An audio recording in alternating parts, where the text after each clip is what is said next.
Okey. Okey, tengok. Nanti saya tanya.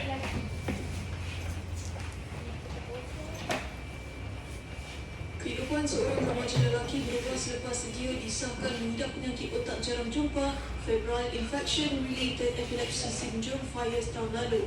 Putra Farish Ahmad, 17 tahun, pada awalnya mengalami demam pada 25 April tahun lalu sebelum dibawa ke klinik swasta. Bapanya Muhammad Fazli Muhammad Yusuf, 48 tahun, berkata pada awalnya anak beliau disyaki demam dengki dan dirujuk ke hospital swasta pada 27 April. Bagaimanapun, katanya anak bongsu daripada dua beradik itu masih mengalami sawan dan terpaksa ditidurkan selama 2 bulan. Kata Muhammad Fazli, hampir 10 bulan putra Farish berada di hospital berkenaan kerana masih memerlukan rawatan bagi memastikan keadaannya lebih stabil sebelum dibenarkan pulang ke rumah pada masa akan datang. Menurutnya, dia dan isterinya terharu gembira dan sebab apabila kaki tangan membuat perubatan akut meraihkan hari lahir putra Farish pada 11 Februari lalu.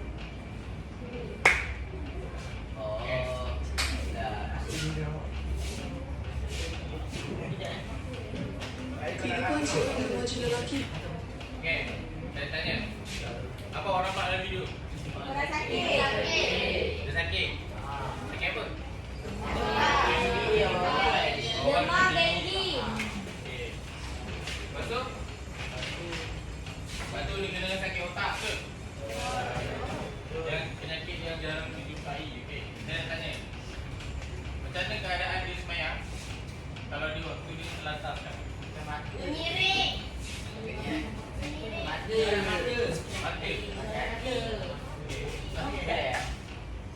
So hari ni kita akan belajar tentang cara soalan bagi orang sakit.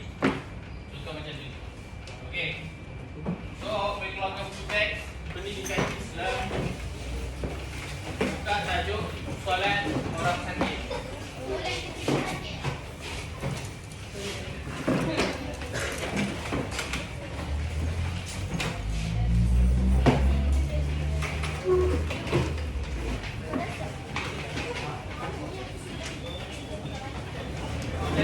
Surat 123. 123.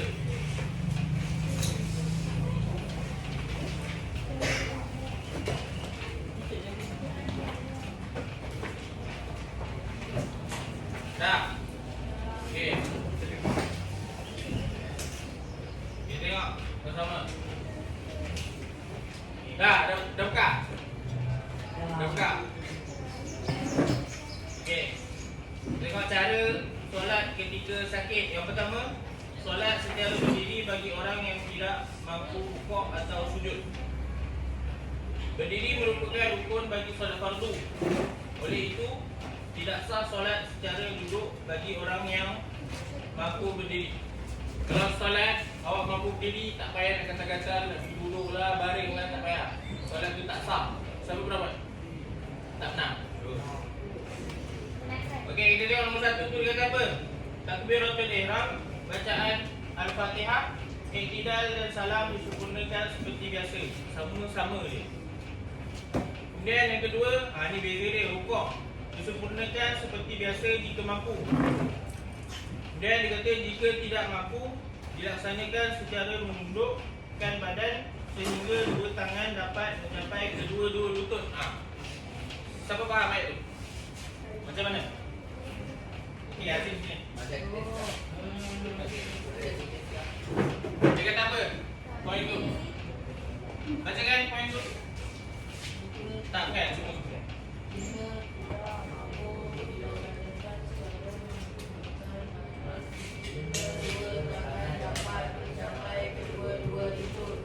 Jika tak mampu,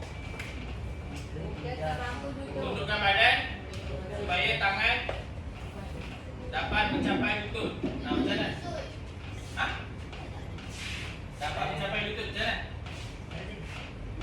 Begini, macam ni, betul. Macam ni. Bukukan sikit. Yang penting tangan sampai lutut. Okey, bantu dia kata apa? Poin apa lagi bawah tu? Kalau tangan pendek.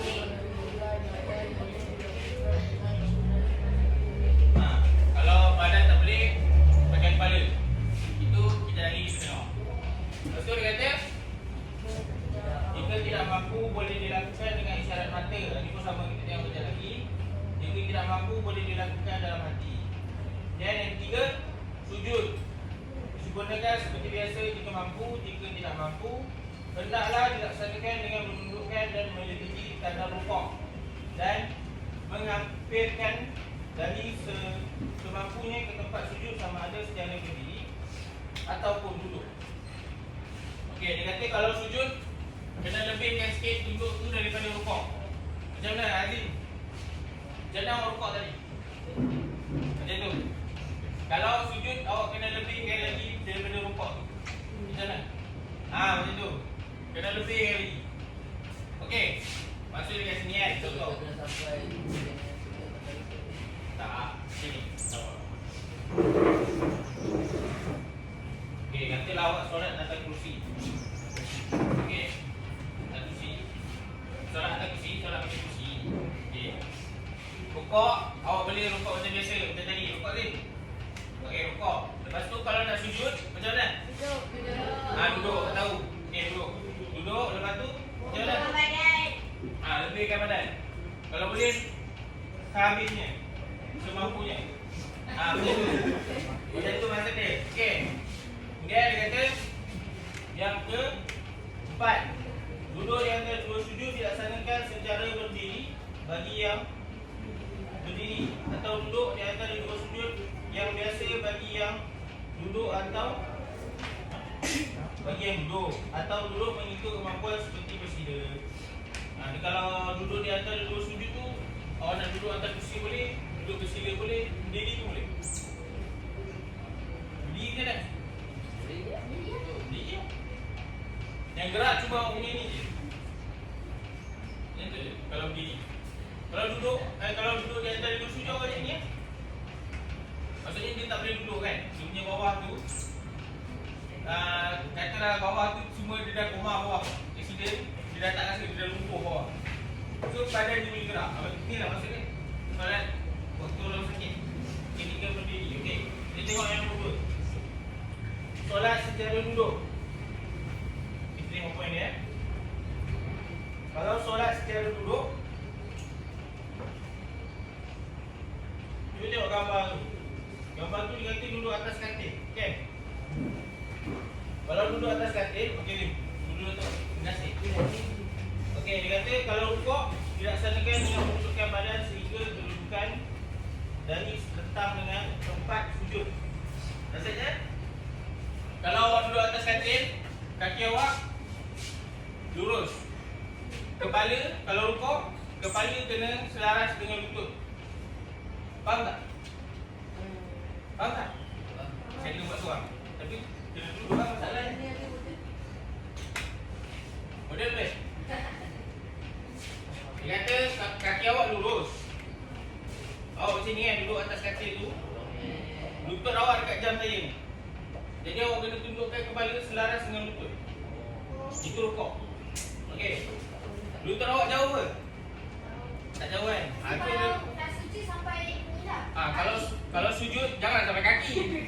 Awak kena lebihkan daripada kadar awak sujud, kadar awak rukuk tu. Okey. Kemudian kita tengok solat yang ketiga, solat secara mengiring. Dia kata apa? Baca kan?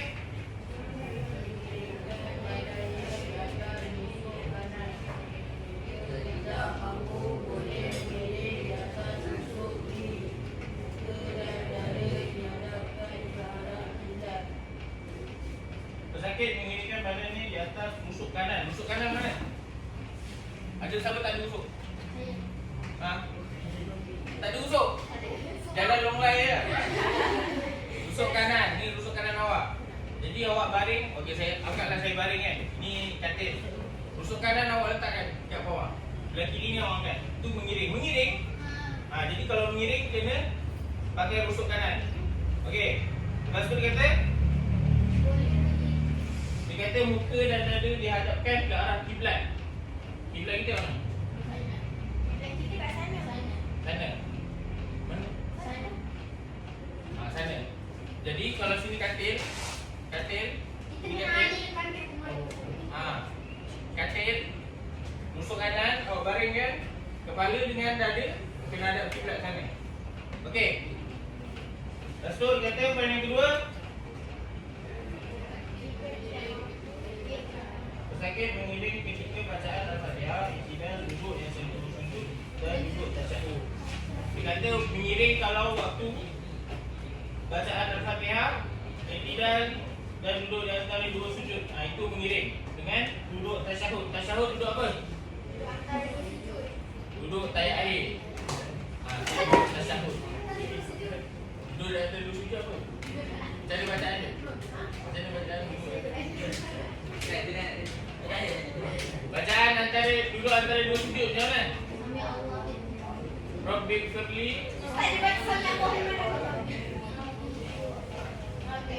walini wa'afini wa'afu anni. Itu duduk antara dua sujud. Kalau duduk tasyahud, Duduk tanya akhir. macam mana?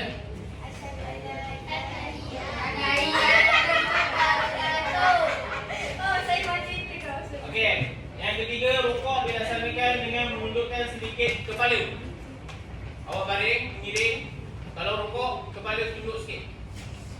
Tunduk. Tunduk. Tunduk sikit. Sikit. Okey. Kemudian dia kata sujud dilaksanakan dengan menundukkan kepala melebihi kadar rukuk. Kena lebih daripada kadar awak buat yang pertama tadi. Yang rukuk macam mana rukuk? Rukuk solat mengiring macam mana? Macam mana? Kalau rukuk awak baring mengiring, kepala tunduk sikit. Kepala tunduk sikit. Kalau sujud, tunduk lagi. Faham tak? Okey. Kemudian yang kelima, jika tidak mampu menundukkan kepala, gunakan isyarat mata. Jika tidak mampu, lakukan solat dalam hati. Ni, saya ingin tengok ni. Okey. Yang keempat, solat secara menentang. Pesakit menentang, kepala diangkat sedikit agar mukanya dapat menghadap kiblat.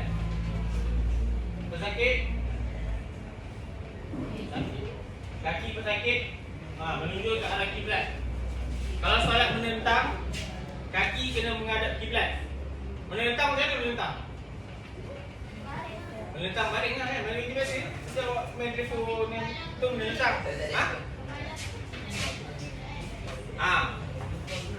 Kalau solat menentang kan, kaki kena menghadap kiblat. Kalau solat mengiring tadi, kepala dengan dada hadap kiblat. Okey. Lepas tu dia kata apa? Solat dilakukan dengan isyarat kepala. Rukuk dilakukan dengan menundukkan sedikit kepala. Sujud dilakukan dengan menundukkan kepala melebihi kadar rukuk. Ada sama je macam mengiring tadi. Cuma kepala awak naik ke atas. Sebab awak menentang. Menentang awak dah menghadap ke atas. Okey. Kemudian dia kata jika tidak mampu, gunakan isyarat mata. Rukuk dilakukan dengan menutup separuh kelopak mata. Sujud dilakukan dengan memejamkan seluruh kelopak mata. Kalau sembahyang pakai mata, waktu rukuk macam mana? Waktu rukuk awak tutupkan separuh mata awak. Kalau orang sepek, tutup bagi dia sekadar separuh. Ikut dia lah. Lepas tu kalau sujud tutup semua mata. Kalau sujud, pejam je mata tu. Pejam bukan tidur tau. Awak tengah semayang time tu, tidur pula. Okey. Lepas tu dia kata jika tidak mampu, lakukan solat dalam hati. Dalam hati ni nanti kita tengok balik. Kalau tidak Sebab saya mampu hati Ustaz. tak ada jelas pakai hati. Ada ke solat menyerap? Solat menyerap tak ada. Kami malas hari ni ya. Okey, yang pertama, isyarat mata ketika takbiratul ihram. Waktu takbiratul ihram, bacaan Al-Fatihah, i'tidal, mata awak macam mana? Kalau sembahyang pegang mata. Kalau sembahyang menentang, Buka mata. mata awak menghadap kiblat. Mata awak pandang kiblat. Betul? Pandang atas. Kiblat. Pandang depan. Okey. Lepas tu yang kedua, isyarat mata ketika rukuk. Nampak? Dia tutup sikit. Dia tutup sikit je. Cuba tutup sikit. Tutup sikit. Cuba tutup sikit. Tutup sikit mata. Tutup separuh, itulah. Cuba tutup separuh. Tutup separuh, tutup separuh. Macam orang mula bangun tidur kan. Tutup bela-bela itu. Tutup separuh. Kalau sujud, tutup semua. Jangan tidur. Jangan tidur. Okey. Lepas tu dia ada cakap pasal kepala kena naikkan sikit. Ni. Kepala diangkat sedikit agar mukanya dapat menghadap kiblat. Tak bantallah bawah. Supaya kepala tu nampak kiblat sekali. Okey. Okey, ada soalan?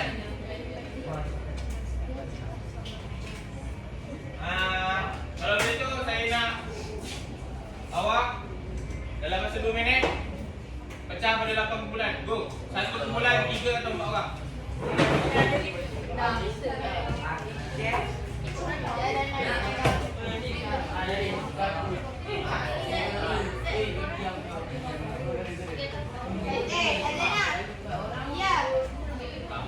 Tiga atau 4 orang.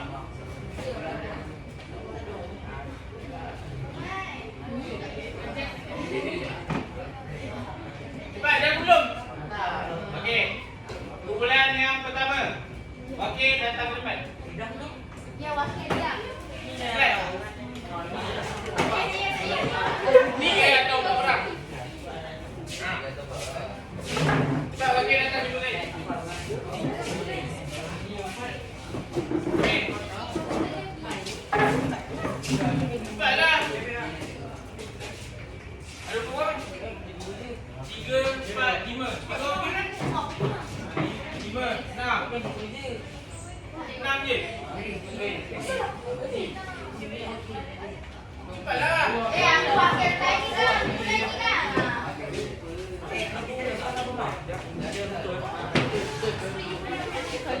Dah. Dah, 1, 2, 3, 4, 5, 6, 7, 8. Zairi. Kau nak ke depan ke? Seorang satu je. Jangan tengok dulu. Pergi duduk, jangan tengok dulu. Jangan tengok dulu. Seorang satu. Jangan tengok dulu. Duduk, tengok.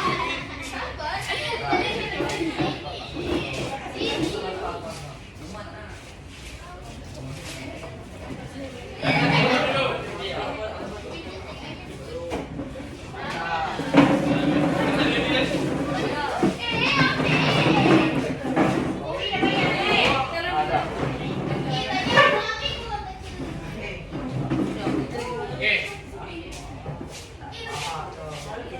Okey, cuba buka tengok.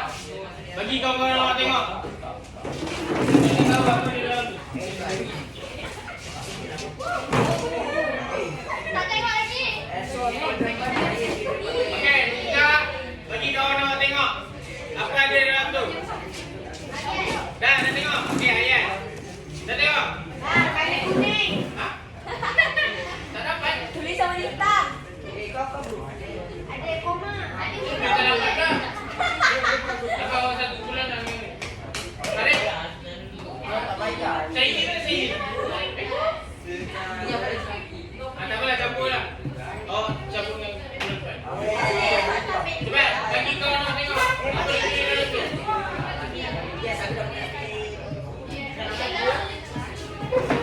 Dah, bagi tahu dulu.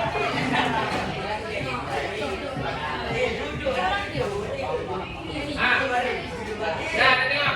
Patah.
Okey dah.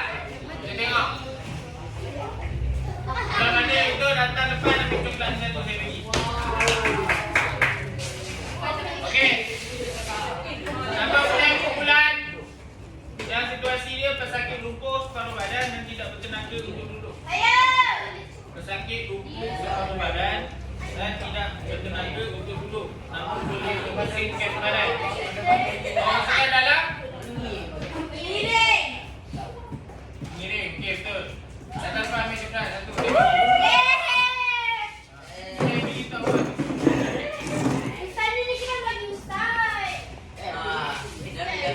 Ambil lah satu. Saya janji. Salah. Ya, nanti saya bagi ni sajalah pula ganti.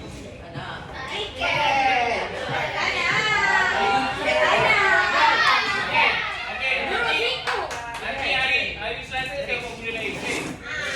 Okey. Yang special yang saya dah janji. Okey. Okey dah. Okey duduk. Terima kasih. Betul. Okey. Siapa punya situasi ni? Pesakit patah tulang belakang dan tidak boleh bermiring. Hanya mampu baring lurus dengan kaki ke arah kiblat. Okey. Awak masuk dalam solat menentang. Okey betul. Nanti klaim hadiah tadi. Nak ambil. Okey. Lagi. Pesakit yang sesak nafas jika duduk tegak, tetapi selesa apabila baring di atas tusuk kanan menghadap kiblat. Okey. Tahu punya? Kau punya? Salah. Yang ni sebenarnya dalam bahagian kiri. Nampak? Dia kata pesakit tak mampu duduk tegak, tapi selesa bila baring atas tusuk kanan. Maksudnya mengiring lah, betul? Okey. Apa jangan risau. Mana mengiring? Mengiring tak ada? Bukan masuk dalam ni, okey. Okey, tu. Pesakit yang terlantar kaku dan tidak boleh diubah posisinya, namun kepalanya boleh digila sedikit dengan bantal. Betul je? Okey. Ni awak masuk dalam menentang. Okey, betul. Nanti yang ni rasa sikit mana dia? Ambil yang ni je lah. Okey. Lagi.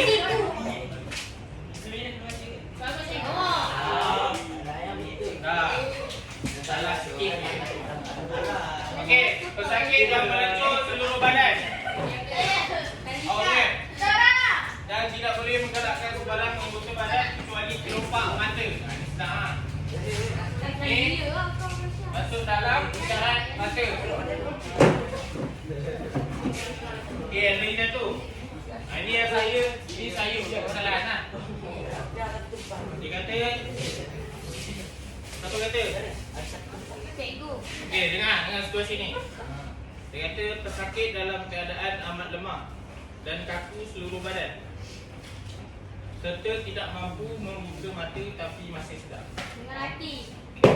Patutnya jawapan dia solat dengan hati. Tapi saya tak terima solat dengan hati pakai kotak tu. Tak ada. Benar.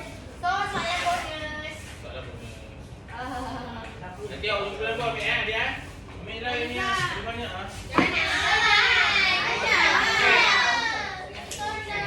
Okey, jadi masa yang ada ni, Kita five masa yang ada ni awak gunakan.